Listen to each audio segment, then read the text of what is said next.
Welcome back, folks. And we got brought Max back in. And how are you doing tonight, Max? Doing very well, thank you. Thank you for having me on the show again. It's been quite a while. I've been meaning to get a hold of you and see if you'd come back on and do another show. Yeah, it has been a while since I've been on. And I enjoyed our interview we had. It was something else. You got some new stuff going on? Yeah, I've got a big travel happening, actually. I'm taking off around the planet on Monday. I'm taking off to Peru on Monday and then going up through Costa Rica and over to Europe and doing a whole bunch of stuff through there. So, all very surprising and kind of exciting. So, I'm leaving in 2 days from now. So, I'm going to be off the air for about a month or at least a month. And see where I go from there. You're going to be appearing in conventions? Look, I'm not really sure. I've got no commitments at this stage. It's just all this, I was sort of gifted this trip to Peru, and then I was contacted by a listener who heard me mention I was going to Peru, and they said, well, look, I'm in Costa Rica, so how about I fly you up here, and we go over to the World Hemp Expo in Slovenia. So I thought, okay, and then I had someone else say, well, while you're in Slovenia, well, you're only a hop, skip, and a jump from the UK, so I may as well go there. And so it ends up that I'm going all sorts of places. And it was just a trip to Peru to start with, and that was a surprise in itself. But now it sort of seems to have turned into this trip sort of halfway around the planet. So yeah, I was going to say, it wouldn't take much to get all the way around. Well, yeah, just see where I end up. I might even end up in the United States yet. Possibly in October I might be in the United States. There's a high possibility. So, do you know Brian Foster? He's in Peru. He does. He talks about the Olmec tribe and elongated skulls that they found down there.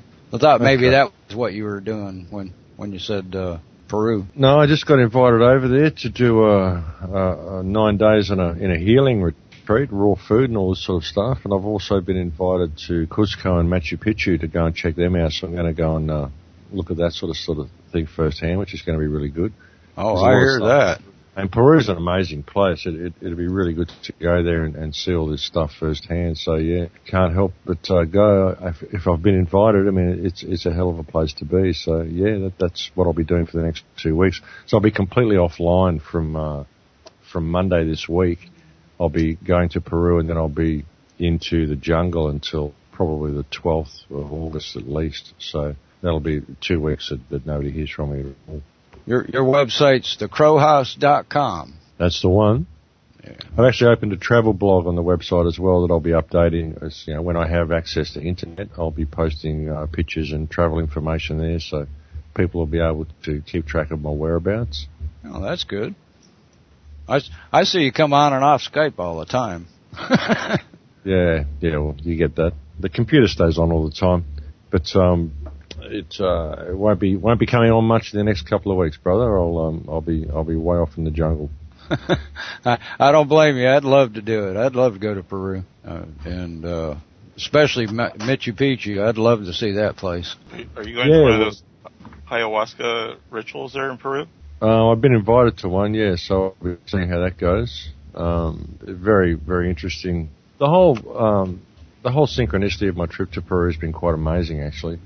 So, yeah, it's definitely on the cards. I just want to know if he needs a survival guide with him. We've been joined by SJ. Hi, gang. Hi, Max. Good to hear from you again. I'm good. I'm well. Well, last time we were talking about shared awareness and shared consciousness. What changes have you noticed?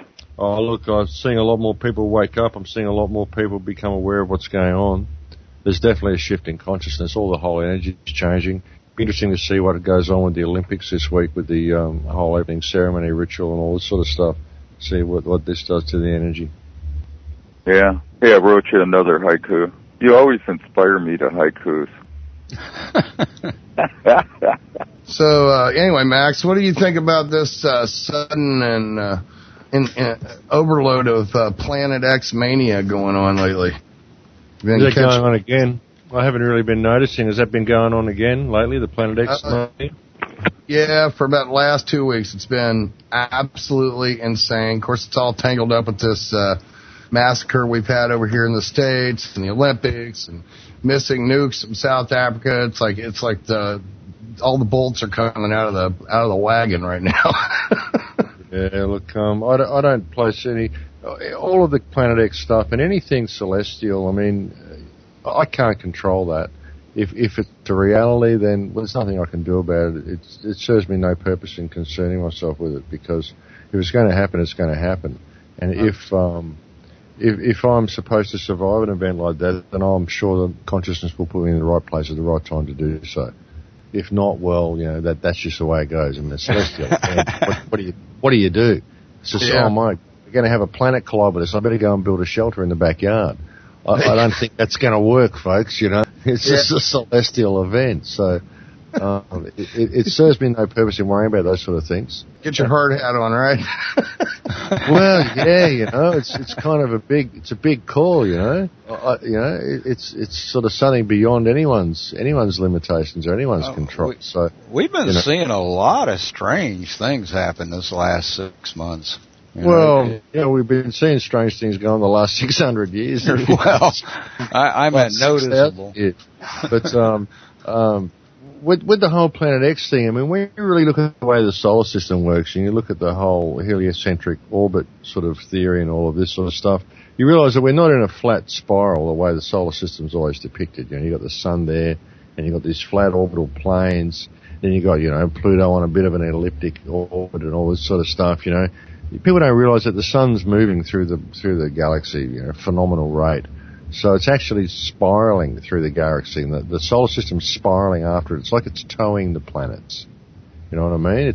And we are millions and millions and millions of miles away from where we were yesterday. And so having a planet that's got this really big, vast elliptical orbit like Nibiru or Planet X is supposed to have doesn't really make a lot of sense. I mean, when you can understand that it is like a corkscrew motion that we're having here, the way the solar system is functioning, right. All the planets are actually being towed by the sun.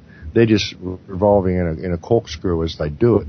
We're not in this flat orbit the way it's depicted. So that puts a whole different perspective on it. Although I've got a lot of faith in a lot of Sitchin's work and the stories of the Anunnaki and all this sort of stuff, it makes a lot of sense. But the whole Planet X thing, I mean, possibly a comet or something like that. There's definitely been some foreign body that came into this solar system that did a lot of damage, turned Uranus on its side, probably destroyed the planet that used to exist near the asteroid belt, probably did the damage that we now see done to Mars and all sorts of stuff. But whether it's this returning body, I mean, I just don't know. It's very, very difficult to find any real evidence of this. And when you start beginning to really understand how the solar system works and how the sun travels through the galaxy, it makes the possibilities of it pretty remote. And everything works off spin.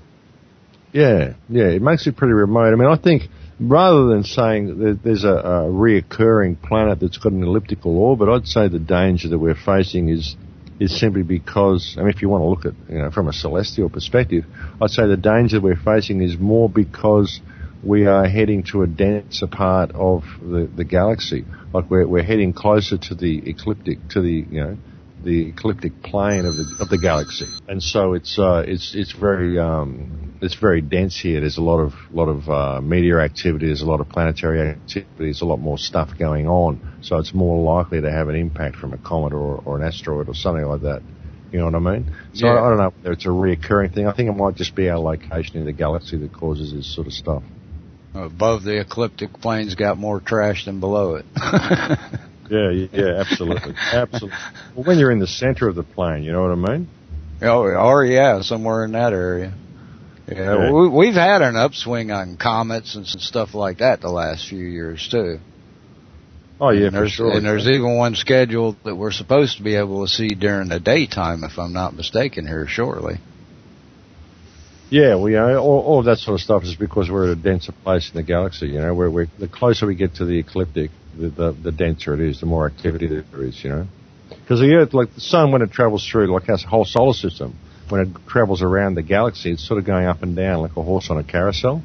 Right. So it crosses that dense band like every 26,000 years or so. It takes 11,000 years to go up from the band and 11,000 years to come back down, or 11,600 or something like that. I think it was Hawk that was saying he charted that there's mass extinctions when we hit the top of that.